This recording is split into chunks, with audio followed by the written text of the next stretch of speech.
السلام عليكم حبايب. تغيير شكل الفيسبوك. أولا نروح هنا،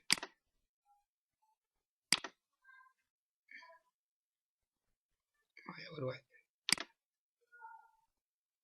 هاي الألوان،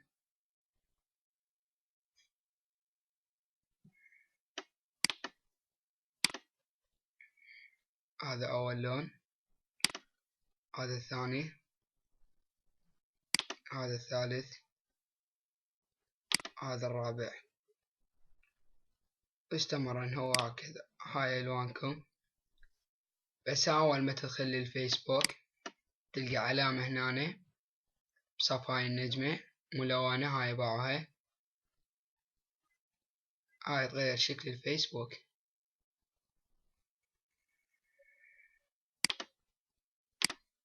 عندنا أنت تدخل صور خلفية كيف